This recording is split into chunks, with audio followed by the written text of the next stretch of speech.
Hey guys, it's your boy Creepin', and I have another story for y'all. But before we get into that, if you enjoy these videos, make sure to like, subscribe, comment below. Share your stories below in the comments too. You could also do that.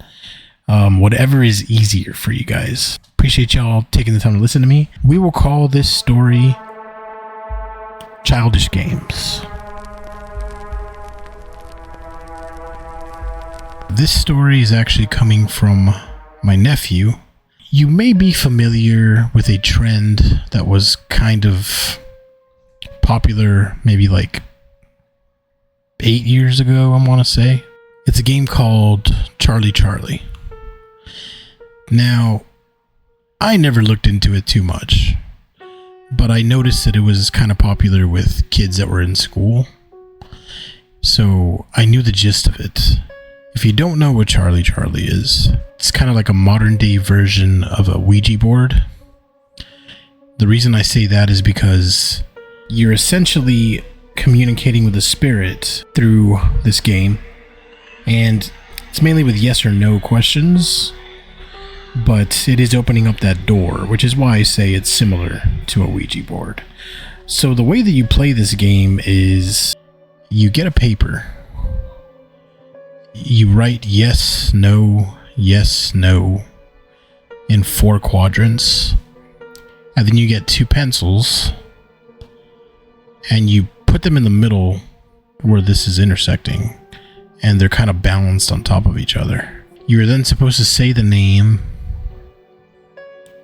Charlie, which is what I'm assuming is kind of like opening up a portal to whatever is supposed to be in charge of the communications. Because you know, with like a Ouija board, you just open to everything. I think it's kind of weird how this one specifically asks for the name of Charlie, or wherever the hell Charlie is.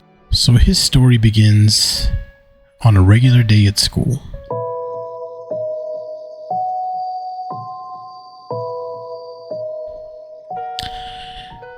So we've all been there. I think back in my day, the game we would play was like pencil fights. My favorite was the paper football.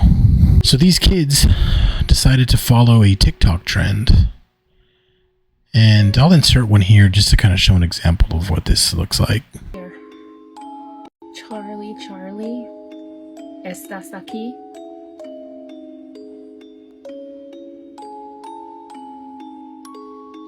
Él está aquí. He's here. Charlie, me voy a morir pronto.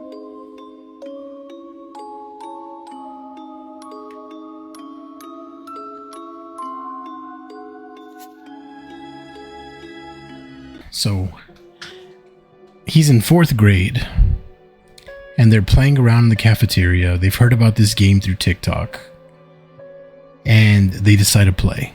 So when they start playing, he mentioned that they used mechanical pencils. From what I understand, you're supposed to use regular pencils, and there's a reason for this. We'll get to that in a little bit. But in his story, he's saying that they're playing around and asking kind of like some light questions. Asking questions like, are you here with us? And the thing actually rotated to yes. And then started asking stupid questions. He says, quote unquote, we started messing with it and asked a question like, is someone here going to die tomorrow? And I don't know what the answer to that was. TikTok, look what you're doing to our youth. Anyway, it's a good story. So he starts in the cafeteria messing with it, and he said that when they got to the classroom after their lunch break, they kept playing with it, and they just kept asking a series of questions throughout the day, messing around with it. He says the strangest experience that he had up to this point was just that the lights started flickering, but they just assumed, it's an old building, whatever. Okay, so fast forward to later that evening, he gets home from school, and when he's home, he decides to mention to his siblings and to his father that there was a game that they played, and his father kind of said, well, show me what you're playing. What game are you talking about? And he kind of did it and nothing happened. So his father's like, okay, nothing happened, whatever, this is a stupid game, go to bed. He slowly starts to fall asleep and just kind of falls into a deep slumber. And these are his words. He says, so I'm asleep, and then I remember being woken up.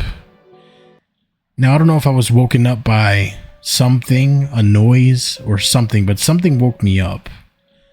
And when I looked up from my blanket, I looked at the corner of the room, and there was somebody standing there. So when he tells me this part, I'm obviously reacting like, nope. Who was it? Like, what'd you see? And he says it actually looked like a tall girl, very tall, with a white dress and black hair, and that she was just standing in the corner of the room, just watching. Now, he has two sisters.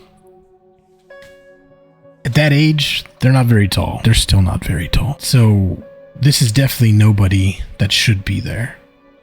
So he looked at him and he was trying to figure out what it was, who it was, and he just freaks out, starts screaming. And he runs to his dad and tells him, hey, there's somebody in our room. His father just kind of said, no me importa, váyase a dormir. It could be a lesson, like, hey man, you're playing with that stuff and now you're scared. Aguántase. So he tells him, okay, well, I'm going to go sleep in your room then. So he goes to his dad's room and falls asleep. An interesting fact about this Charlie game is that, similar to a Ouija board, when you say goodbye to close the interaction, you're supposed to say goodbye, break the pencils, and then rip the papers and either burn them or throw them away. He was using mechanical pencils. Didn't break them. I don't know.